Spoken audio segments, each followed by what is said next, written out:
গল্পের এই পর্যায়ে এসে মনে হচ্ছে গোলামের জীবন যেন একের পর এক রহস্য আর বিপদের মধ্যে ঢুকে যাচ্ছে। নিজের পরিচয়, নিজের অতীত, এমনকি নিজের স্মৃতিও এখন তার কাছে পুরোপুরি পরিষ্কার নয়। কখনো সে সবকিছু মনে করতে পারছে, আবার কিছুক্ষণ পরেই যেন তার মাথার ভেতর থেকে সব স্মৃতি হারিয়ে যাচ্ছে।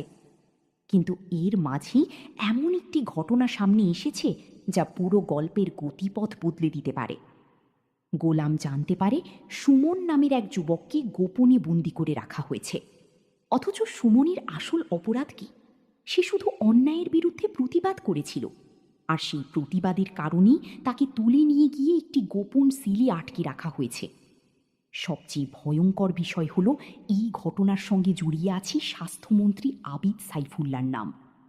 বাইরে থেকে তিনি একজন প্রভাবশালী মন্ত্রী, কিন্তু তার ক্ষমতার আড়ালে যে অন্ধকার জগৎ লুকিয়ে আছে সেটাই এখন ধীরে ধীরে সামনে আসতে শুরু করেছে। অভিযোগ রয়েছে গরিব, এতিম এবং পথশিশুদের ব্যবহার করে তার লোকজন বিভিন্ন ধরনের গোপন ব্যবসা চালায়। সুমন ঘটনাটা জেনে যাওয়ার পর থেকেই সে তাদের চোখের কাঁটা হয়ে যায়। তাহলে কি সুমনকে চিরতরে সরিয়ে দেওয়ার পরিকল্পনা করা হয়েছে? আর যদি গোলাম এই খবর জানতে পারে, তাহলে সে কি বসে থাকবে? আগের পর্বে আমরা দেখেছি নিজের পরিবারের দিকে কেউ আঙুল তুললে গোলাম কতটা ভয়ঙ্কর হয়ে উঠতে পারে। মন্ত্রীকেও সে সরাসরি সতর্ক করে দিয়েছে, তার পরিবারের দিকে আবার চোখ তুলে তাকালে পরিণতি ভালো হবে না। কিন্তু এবার লড়াইটা শুধু পরিবারের জন্য নয়, এবার একজন নিরপরাধ মানুষকে বাঁচানোর লড়াই। আর সেই মানুষটি হলো সুমন।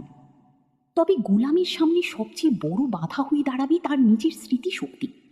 কারণ গোলাম যখন নিজের পুরনো স্মৃতিতে থাকে তখন তার আচরণ একরকম, আর যখন বর্তমান স্মৃতিতে ফিরে আসে তখন সে আবার আগে সেই সাধারণ গোলাম হয়ে যায়। এই পরিবর্তনের কারণ কি? কেন তার স্মৃতি এভাবে বারবার বদলে যাচ্ছে?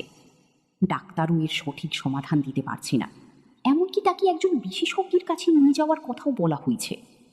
কিন্তু গোলামের এই সমস্যাটাই হয়তো পরবর্তীতে তার সবচেয়ে বড় শক্তিতে পরিণত হতে পারে। কারণ তার পুরনো স্মৃতির সঙ্গে হয়তো এমন কিছু তথ্য জড়িয়ে আছে যা সে নিজেও এখনো জানে না। হয়তো সেই স্মৃতির মধ্যেই লুকিয়ে আছে তার আসল পরিচয়। হয়তো তার অতীতের কোনো ঘটনা তাকে সরাসরি নিয়ে যাবে আবিদ সাইফুল্লাহর অন্ধকার জগতের কাছে। আর যদি সত্যিই এমনটা হয়, তাহলে গোলাম শুধু সুমনকে উদ্ধার করতেই যাবে না, সে ধীরে ধীরে এমন একটি সত্যের মুখোমুখি হবে যা অনেক ক্ষমতাবান মানুষের মুখোশ খুলে দিতে পারে।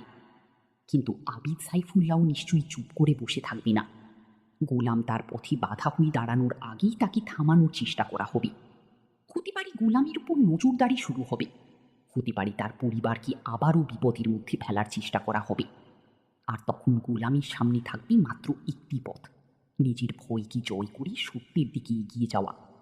কিন্তু সবচেয়ে বড় প্রশ্ন হলো, গোলাম কি সময় মতো সুমনের কাছে পৌঁছতে পারবে? সুমন কি সেই গোপন সেল থেকে জীবিত বের হতে পারবে?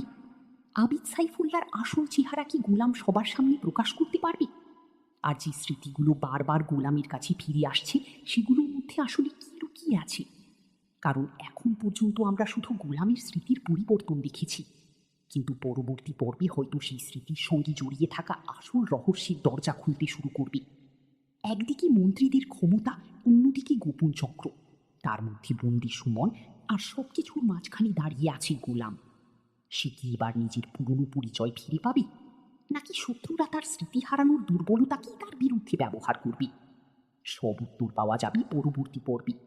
কারণ এবার গল্প শুধু গোলামের স্মৃতি নিয়ে নয়, এবার শুরু হতে যাচ্ছে